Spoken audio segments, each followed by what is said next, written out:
Biblia cronológica de estudio, Nueva Biblia de las Américas. Estudia la Biblia en el orden de los sucesos y en su contexto. Pido que el Dios de nuestro Señor Jesucristo, el Padre glorioso, les dé el espíritu de sabiduría y de revelación para que lo conozcan mejor. Amén. Prepárense física y mentalmente para estar atentos. Éxodo 4 del 1 al 31. Dios da poderes a Moisés. Moisés respondió, ¿y si no me creen ni escuchan mi voz? Porque quizás digan, ¿no se te ha aparecido el Señor? Y el Señor le preguntó, ¿qué es eso que tienes en la mano? Una vara, respondió Moisés. Échala en la tierra, le dijo el Señor, y él la echó en la tierra y se convirtió en una serpiente. Moisés huyó de ella, pero el Señor dijo a Moisés, extiende tu mano y agárrala por la cola. Él extendió la mano, la agarró y se convirtió en una vara en su mano. Por esto creerán que se te ha aparecido el Señor, Dios de sus padres, Dios de Abraham, Dios de Isaac y Dios de Jacob. Ahora mete la mano en tu seno, añadió el Señor, y Moisés metió la mano en su seno, y cuando la sacó estaba leprosa, blanca como la nieve. Vuelve a meter la mano en tu seno, le dijo él, y él volvió a meterla en su seno, y cuando la sacó, se había vuelto como el resto de su carne. Y sucederá que si no te creen ni obedecen el testimonio de la primera señal, quizá crean el testimonio de la segunda señal. Pero si todavía no creen estas dos señales ni escuchan tu voz, entonces sacarás agua del Nilo y la derramarás sobre la tierra seca, y el agua que saques del Nilo se convertirá en sangre sobre la tierra seca. Entonces Moisés dijo al Señor, por favor, Señor, nunca he sido hombre elocuente, ni ayer, ni en tiempos pasados, ni aun después de que has hablado a tu siervo, porque soy tardo en el habla y torpe de lengua. Y el Señor le dijo, ¿quién ha hecho la boca del hombre? ¿O quién hace al hombre mudo o sordo con vista o ciego? ¿No soy yo el Señor? Ahora pues, ve y yo estaré con tu boca y te enseñaré lo que has de hablar. Pero Moisés dijo, te ruego, Señor, envía ahora el mensaje por medio de quien tú quieras. Entonces se encendió la ira del Señor contra Moisés y dijo, ¿no está ahí tu hermano Aarón, el levita? Yo sé que él habla bien y además ahora él sale a recibirte. Al verte se alegrará en su corazón.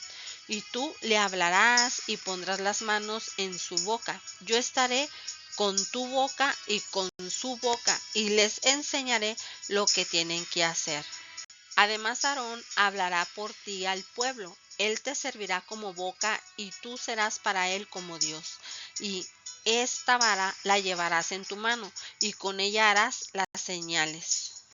Moisés regresa a Egipto. Moisés se fue y volvió a casa de su suegro Jetro y le dijo, te ruego que me dejes ir para volver a mis hermanos que están en Egipto y ver si aún viven. Ve en paz, le contestó Jetro. Y el Señor dijo a Moisés en Madián, ve, vuelve a Egipto, porque han muerto todos los hombres que buscaban tu vida.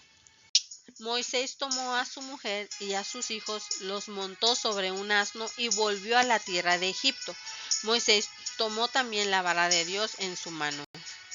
Y el Señor dijo a Moisés, cuando vuelvas a Egipto, mira que hagas delante de Faraón todas las maravillas que he puesto en tu mano, pero yo endureceré su corazón de modo que no dejará ir al pueblo. Entonces dirás a Faraón, así dice el Señor, Israel es mi hijo, mi primogénito, y te he dicho, deja ir a mi hijo para que me sirva, pero te has negado a dejarlo ir. Por tanto, mataré a tu hijo, a tu primogénito. Y aconteció que en una posada en el camino el Señor le salió al encuentro a Moisés y quiso matarlo.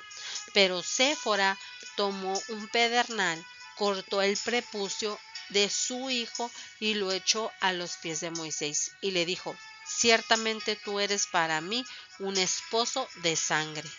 Entonces Dios lo dejó, pues ella había dicho: eres esposo de sangre a causa de la circuncisión. Y el Señor dijo a Aarón: ve al encuentro de Moisés en el desierto. Él fue y le salió al encuentro en el monte de Dios y lo besó. Moisés contó a Aarón todas las palabras del Señor con las cuales le enviaba y todas las señales que le había mandado hacer. Entonces fueron Moisés y Aarón y reunieron a todos los ancianos de los israelitas. Aarón les habló todas las palabras que Dios había hablado a Moisés. Este hizo entonces las señales en presencia del pueblo. El pueblo creyó y al oír que el Señor había visitado a los israelitas y había visto su aflicción, se postraron y adoraron. Meditemos. El temor y la resistencia de Moisés era causado por su anticipación de la respuesta de los israelitas. Le preguntaba lo que el pueblo diría acerca de su mensaje. Muchas veces cuando tenemos que tomar decisiones, creamos sucesos imaginarios y nos atemorizamos por lo que pueda salir mal. Dios nunca nos envía a un lugar donde Él no ha proporcionado los medios para ayudarnos.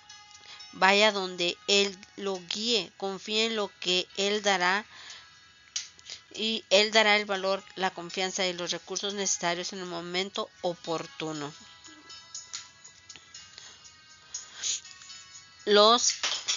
Dios finalmente permitió a Aarón se convirtiera en el vocero de Moisés. La frase "tú tomarás el lugar de Dios ante él" significa que Moisés diría a Aarón lo que debía decir tal como Dios se lo había dicho a él.